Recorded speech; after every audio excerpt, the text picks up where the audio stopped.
Medicine में भी काफ़ी ज़्यादा इस्तेमाल होता है माइक्रो ऑर्गेनिजम्स का। तो देखिए, whenever you fall ill, जब आप बीमार पड़ते हैं तो डॉक्टर आपको एंटीबायोटिक्स की टेबलेट देते हैं या फिर कैप्सूल देते हैं या फिर इंजेक्शन देते हैं, किसका? पेनिसिलिन का। The source of these medicine is micro organism. जो पेनिसिलिन है इसका जो सोर्स है ना वो क्या है? माइक्रो ऑर्गेनिज्म है। ये मेडिसिन क्या करती हैं? ग्रोथ को रोक देती हैं। जो माइक्रो ऑर्गेनिज्म डिसीज को बढ़ा रहे होते हैं उनकी ग्रोथ को ये रोक देते हैं। Such medicine are called antibiotics. Anti मतलब बायो का मतलब यही ऑर्गेनिजम्स हो गए, इनको रोकने का काम करती हैं, तो एंटीबायोटिक्स हो गई।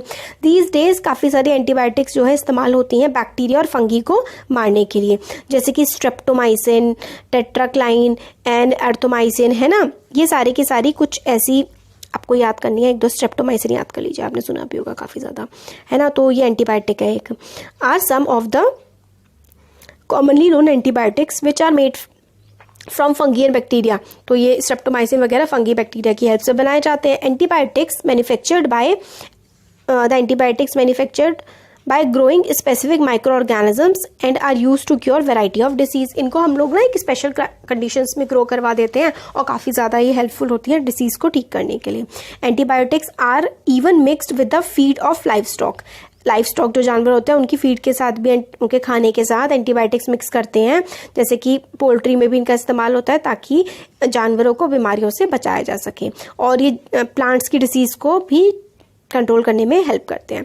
अभी देखिए अलेक्जेंडर फ्लेमिंग, जो अलेक्जेंडर फ्लेमिंग थे ना, इन्होंने क्या किया था? बैक्टीरियाज को एक तरह से कल्चर किया था, उगाया टाइप का था, बढ़ाए थे इन्होंने बैक्टीरियाज। उन्होंने एकदम से मिला एक spore of a little green mould, मतलब ग्रीन सा मोल्ड उनको मिला, one of his cultures plants, ठीक है। और he observe that the presence of mould prevented the growth of bacteria. तो ये जो मोल्ड जैसा मिला ना, इसकी वजह से बैक्टीरिया बढ़ नहीं रहे थे, और in fact it killed many of these bacteria. और ये जो मोल्ड बढ़ रहा था ना, इसने काफ़ी सारे बैक्टीरिया को मार दिया, और इसी से इन्होंने खोज की पेनिसिलिन की।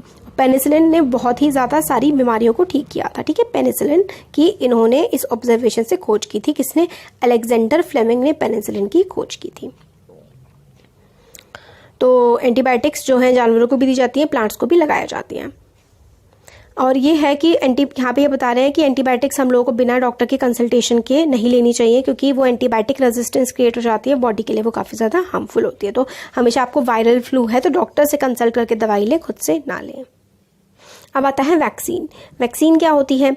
When a disease carrying microbe enters our body. जब डिसीज कैरिंग माइक्रोब मतलब जिसमें डिसीज है, ऐसा कोई माइक्रोब माइक्रो ऑर्गेनिज्म हमारी बॉडी में एंटर कर जाता है, तो हमारी बॉडी ना खुद ही एंटीबॉडीज प्रोड्यूस करने लगती है। इसका ये मतलब है जैसे कि हमारी बॉडी में ना ताकत होती है कि अगर कोई बाहर से आ रहा है जो हमारी बॉडी को नुकसान पहुंचा सकता है, तो हमारी बॉडी उससे लड़ना शुरू कर देती है, और इसी को ही एंटीबॉडीज कहा जाता है, ठीक है। इन्वेडर बाहर से जो आ रहा है उससे लड़ना हमारी बॉडी शुरू कर देती है। बॉडी ऑल्सो रिमेंबर्स, और बॉडी ये भी याद रखती है कि जो माइक्रोब आया था जिससे हमने पहले लड़ाई करी थी, अगर ये दोबारा आता है तो भी हम इससे लड़ाई कर लें, ठीक है। इसीलिए क्या किया जाता है कि मरे हुए या फिर बहुत ही वीक माइक्रोब्स हमारी बॉडी में, हेल्दी बॉडी में डाले जाते हैं, ताकि हमारी बॉडी को उनसे लड़ना और उन्हें मारना आ जाए, ठीक है। क्योंकि एंटीबॉडीज़ जो है ना वो हमेशा हमारी बॉडी में रहती हैं, क्योंकि वो हमारी बॉडी को प्रोटेक्ट करती है। एंटीबॉडीज़ बाहर से नहीं, हम लोग की बॉडी खुद ही प्रोड्यूस करती है। तो कोई बाहर से कोई बैक्टीरिया फंगी वगैरह आती है तो हमारी बॉडी उससे लड़ना शुरू कर देती है। तो अगर हम क्या करें, पहले अगर बहुत ज़्यादा स्ट्रॉन्ग बैक्टीरिया या फंगी या वायरस आया तो हो सकता है हमारी बॉडी लड़ने में सक्षम ना हो, तो वैक्सीनेशन में क्या किया जाता है कि वीक बैक्टीरिया वायरस फंगी वगैरह हमारी बॉडी में डाल दिए जाते हैं, फिर हमारी बॉडी उनसे लड़ना सीख जाती है। तो अगर कोई उसके बाद कोई बहुत स्ट्रॉन्ग भी आया ना बैक्टीरिया वायरस फंगी वगैरह, तो हमारी बॉडी उससे लड़ लेती है, और इसी प्रोसेस को हम लोग वैक्सीनेशन कहते हैं, ठीक है। This is how vaccine works. इस तरीके से वैक्सीन वर्क करती है। काफ़ी सारी डिसीज जैसे कि cholera, tuberculosis, small pox, hepatitis can be prevented by vaccination. तो ये सारे के स्मॉल पॉक्स, हेपेटाइटिस, ट्यूबरकुलोसिस वगैरह ये सब वैक्सीनेशन से प्रिवेंट किए जा सकते हैं। एडवर्ड जेनर जो है, उन्होंने जो स्मॉल पॉक्स से पहले बहुत लोग मरते थे, तो ये एडवर्ड जेनर है, इन्होंने वैक्सीन बना ली थी इसकी, स्मॉल पॉक्स की। चाइल्डहुड में आप लोगों को काफ़ी सारे, बचपन में ना बच्चों को इंजेक्शन लगते हैं to protect yourself against several disease, काफ़ी सारी डिसीज से प्रोटेक्ट करने के लिए, ठीक है। तो ये ज़रूरी है कि बच्चों को इन सब डिसीज से प्रोटेक्ट किया जाए, क्योंकि मतलब इसलिए क्या करना चाहिए, छोटे बच्चों का वैक्सीनेशन करवाते रहना चाहिए समय समय पर। आपने टीवी में, न्यूज़पेपर में एड्स वगैरह देखे होंगे कि जो बच्चे हैं पोलियो से ग्रसित होते हैं, ठीक है, तो इसलिए ना हो किसी को पोलियो, तो पल्स पोलियो प्रोग्राम हमारे देश में चलाया गया है। इससे बच्चों को पोलियो की ड्रॉप पिलाई जाती है। ये एक्चुअली क्या होती है, ये एक वैक्सीनेशन होती है ताकि बच्चे को पोलियो ना हो। अगर थोड़ी देर पहले हम लोगों ने पढ़ा था कि पोलियो किससे होता है, अगर आपको याद है तो आप बताइए कि बैक्टीरिया से, वायरस से, फंगस से, प्रोटोजोआ से, किससे होता है, बताइए कमेंट सेक्शन में, ठीक है। तो चिल्ड्रन अगेंस्ट पोलियो, ठीक है, तो प्रोटेक्शन किस तरीके से कर सकते हैं बच्चे पोलियो के अगेंस्ट, तो उसके लिए क्या हम लोग को वैक्सीन दी जाती है बचपन में। वर्ल्ड वाइड कैंपेन स्टार्ट हुआ था स्मॉल पॉक्स को ख़त्म करने के लिए। वर्ल्ड के काफ़ी सारे पार्ट से स्मॉल पॉक्स ख़त्म भी हो चुका है।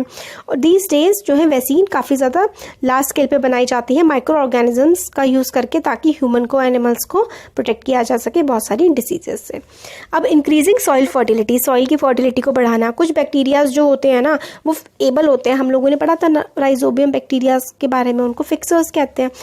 तो वो क्या करते हैं, कुछ बैक्टीरियाज ऐसे होते हैं कि नाइट्रोजन जो होती है ना एटमॉस्फेयर की, उसको ले लेते हैं और सॉइल में पहुंचा देते हैं और सॉइल की फर्टिलिटी बढ़ जाती है। ऐसे माइक्रोब्स को हम लोग बायोलॉजिकल नाइट्रोजन फिक्सर्स कहते हैं, मतलब नाइट्रोजन को दे देते हैं प्लांट को जब उनकी ज़रूरत होती है, जैसे कि राइजोबियम बैक्टीरिया, ठीक है, राइजोबियम बैक्टीरिया जो है ना वो ये काम करता है। नेक्स्ट आता है यहाँ पर देखिए नाइट्रोजन फिक्सिंग साइनोबैक्टीरिया, तो आप राइजोबियम कह सकते हैं या फिर आप वो पिछले क्लास में पढ़ा था, अब आप साइनोबैक्टीरिया कह सकते हैं, ब्लू ग्रीन एल्गी या फिर साइनोबैक्टीरिया ब्लू ग्रीन एल्गी। अब क्लीनिंग द एनवायरनमेंट, एनवायरनमेंट साफ करना है ना। एनवायरनमेंट कैसे साफ करना चाहिए, तो पहली बूझों ने ऑब्जर्व किया कि गार्डनर जो है मैन्योर डाल रहा है और उसके फ्रेंड के साथ उन्होंने वेस्ट, प्लांट, वेजिटेबल एंड ये सब कलेक्ट किए और उन्होंने एक गड्ढे में डाल दिए वेस्ट डिस्पोजल के लिए। फिर वो डिकम्पोज हो गए और मैन्योर बन गए, ठीक है। इस तरीके से होता है, मैन्योर बन जाता है। आप भी बना सकते हैं कि आपके जो प्लांट, एनिमल और सबका वेस्ट है एक गड्ढा खोदिए, उसमें डाल दीजिए, मिट्टी से ढक दीजिए और कुछ समय बाद मैन्योर बन जाएगा, ठीक है। तो इसमें यही है कि जो प्लांट वेस्ट होता है उसको मैन्योर में कन्वर्ट करते हैं। कौन करता है प्लांट वेस्ट को मैन्योर में कन्वर्ट? माइक्रोब्स करते हैं। और जो न्यूट्रिएंट्स हैं release by the process can be used by plant again. और जो प्रोसेस मैन्योर बन जाता है वो पहले प्लांट सड़ गया था, खत्म हो गया था प्लांट, फिर उसके बाद वो दोबारा से मैन्योर की फॉर्म में न्यूट्रिएंट्स प्रोवाइड कर देगा सॉइल को। तो ये पॉट वगैरह का इतना ये इंपॉर्टेंट नहीं है। तो हम लोग ये देखते हैं लार्ज अमाउंट जो डेड ऑर्गेनिक मैटर होता है, मतलब जो ऑर्गेनिक मैटर होता है वो डिकेइंग प्लांट के फॉर्म में होता है और कई बार डेड एनिमल्स जो कि ग्राउंड में तक चले जाते हैं और कुछ टाइम बाद गायब हो जाते हैं। ये क्यों होता है? मतलब कुछ प्लांट है पड़े हुए हैं, सड़ सड़ के ख़त्म हो गए, जानवर ख़त्म होते हैं, कैसे हो जाते हैं? क्योंकि माइक्रो ऑर्गेनिजम्स जो है ना वो इन पर एक्ट कर रहे होते हैं, ठीक है, और इनको सिंपल सब्सटेंस में कन्वर्ट कर देते हैं और ये सब्सटेंस जो है प्लांट के द्वारा दोबारा से इस्तेमाल किए जा सकते हैं।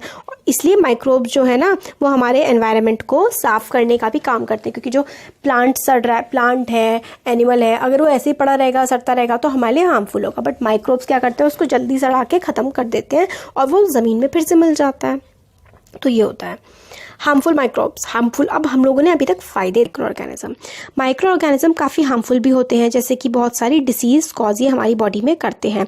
और जो माइक्रो ऑर्गेनिज्म डिसीज़ कॉज करते हैं उनको हम लोग पैथोजेंस बोलते हैं। हमारा खाना सड़ा देते हैं, कपड़े ख़राब कर देते हैं, है ना, disease causing micro organisms human में। तो काफ़ी सारे पैथोजेंस जो हैं जब हमारी बॉडी में एंटर कर जाते हैं, कैसे हवा से भी एंटर कर सकते हैं, पानी से भी एंटर कर सकते हैं, खाने से भी कर सकते हैं। और अगर हम लोग किसी इन्फेक्टेड जिस पर्सन को इन्फेक्ट कर रखा होता है इन बैक्टीरिया, फंगस, वायरस वगैरह ने, अगर हम उसके कांटेक्ट में आते हैं तो हमें भी हो सकता है और एनिमल्स से भी हमें ट्रैवल कर सकता है। तो जो माइक्रोबियल डिसीज़ होती है ना ये एक इन्फेक्टेड पर्सन से एक हेल्दी पर्सन में ट्रैवल कर जाती हैं हवा, पानी, खाने के थ्रू, और इसीलिए हम इनको कम्युनिकेबल डिसीज़ कहते हैं। This is very important. Communicable disease क्या होती हैं? तो माइक्रोबैक्टीरियल डिसीजेस दैट कैन स्प्रेड, ऐसी डिसीज़ जो स्प्रेड हो सकती हैं एक इन्फेक्टेड, एक बीमार पर्सन से एक बिल्कुल हेल्दी, एक अच्छे पर्सन में, किसकी हेल्प से? हवा, पानी, खाने की हेल्प से, या फिर हम उसके कॉन्टैक्ट में आए, छुए उसको फिजिकल कॉन्टैक्ट से। इस तरीके से जो बीमारियां फैलती हैं उनको कम्युनिकेबल डिसीज़ कहते हैं, जैसे कि कॉलेरा हो गया, कोल्ड हो गया, ट्यूबरकुलोसिस हो गया, चिकन पॉक्स हो गया, ठीक है। ये सारी की सारी कम्युनिकेबल डिसीज़ होती हैं। अगर कोई आपके सामने कोई पर्सन खांस रहा है और आपके ऊपर उसके ड्रॉपलेट्स आ गए ना हवा की हेल्प से, तो वायरस एक हेल्दी बॉडी में भी एंटर कर जाएगा और उसमें भी वो इन्फेक्शन फैला देता है। ठीक है, तो इसलिए हम लोगों को जब भी हम खांसते हैं तो हम लोग को हाथ रख लेना चाहिए मुंह पे या फिर रुमाल रख लेना चाहिए। हम लोग को ऐसे डायरेक्ट नहीं खांसना चाहिए, काफ़ी अनहेल्दी चीज़ होती है, वो दूसरों को भी बीमारी फैला सकते हैं। अब कुछ there are some insects and animals which act as carrier of disease causing microbes.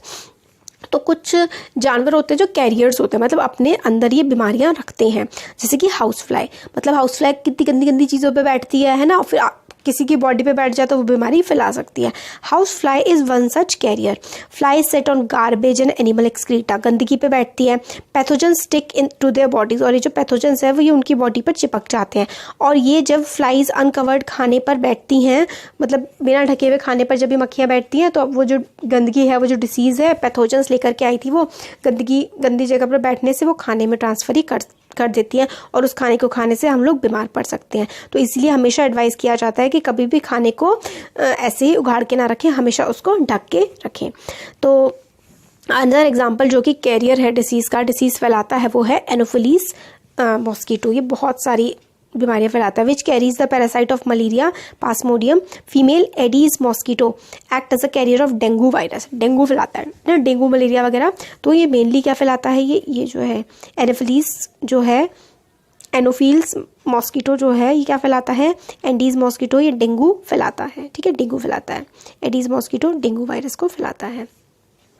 ठीक है, अब सारे के सारे मॉस्किटो जो हैं, जो ये मच्छर हैं, ये पानी में पैदा होते हैं, पानी में ब्रीड करते हैं, अपने अंडे जो है ये साफ पानी में दे जाते हैं।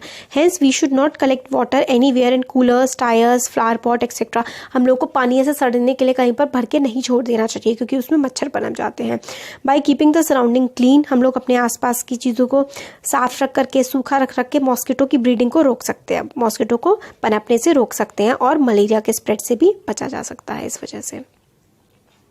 फिर देखिए, ये बहुत इंपॉर्टेंट टेबल है, ये वाला जो टेबल है ना, ये काफ़ी ज़्यादा इंपॉर्टेंट है, वेरी इंपॉर्टेंट, अच्छे से करना है आपको। इसमें देखिए ट्यूबरकुलोसिस जो है, ट्यूबरकुलोसिस किससे फैलता है, बैक्टीरिया से फैलता है और हवा से। ठीक है, टीबी जो होता है, ट्यूबरकुलोसिस होता है टीबी की बीमारी, हवा से बहुत गंदी बीमारी होती है। मीजल्स जो है वो बैक्टीरिया से, हवा की हेल्प से। चिकन पॉक्स वायरस होता है, हवा से। पोलियो भी वायरस है, मैंने आपसे पिछले वीडियो में भी क्वेश्चन पूछा था, पोलियो किससे फैलता है, वायरस से। ये तीनों की तीनों चीज़ें वायरस से फैलती हैं।